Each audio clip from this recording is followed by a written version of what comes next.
They admired him, but they never dared to live like him.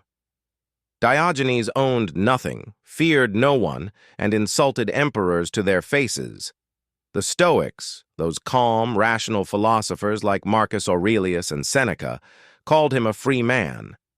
But secretly, they were terrified of what he represented, a man who had burned every bridge, a man who made wisdom look like madness. This is the story of the one philosopher no one could tame, Diogenes of Sinope, the wild dog of Athens. Chapter 1. A philosopher born from ruin. Diogenes wasn't born a rebel. He was a banker's son, wealthy, educated.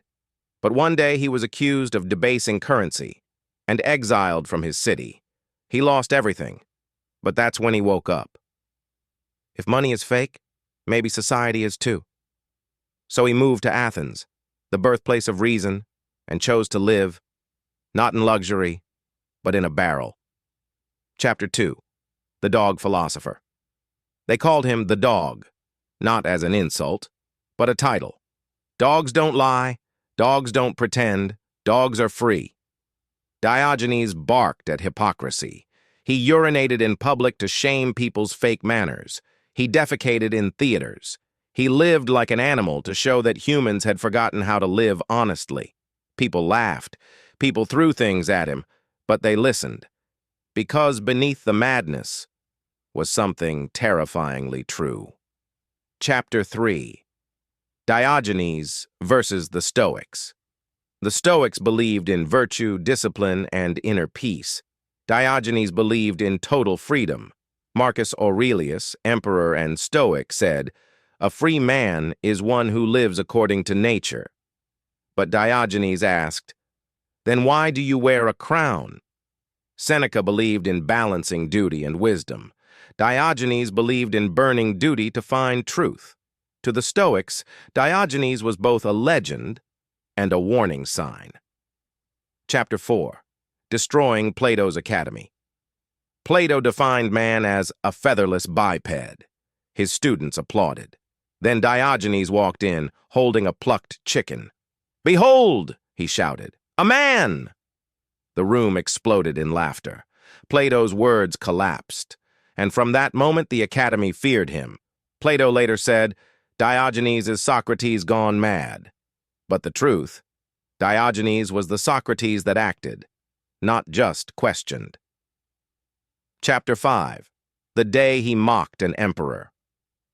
One day, Alexander the Great visited him. He said, "I am the most powerful man on earth. Ask anything, and I'll give it." Diogenes replied, "Yes. Get out of my sunlight." Silence.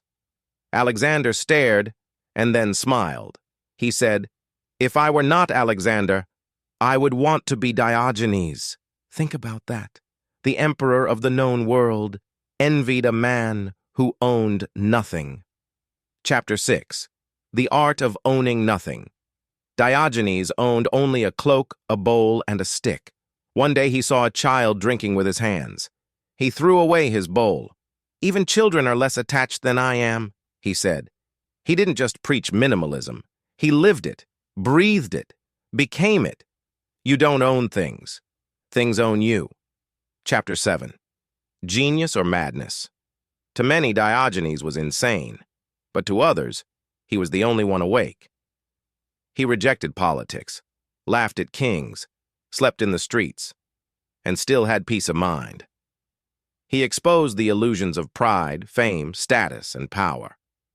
That's why the Stoics admired him, but never followed him, because to be Diogenes, you had to give up everything. Chapter 8. Death like a Philosopher. No one knows how Diogenes died. Some say he held his breath and died voluntarily. Some say he was bitten by a dog. Poetic justice. Some say old age took him. But his final wish? "Don't bury me. Throw my body to the wild animals. I won't be needing it." Even in death, he mocked human pride. Diogenes proved that truth doesn't wear a crown. It doesn't sit on a throne.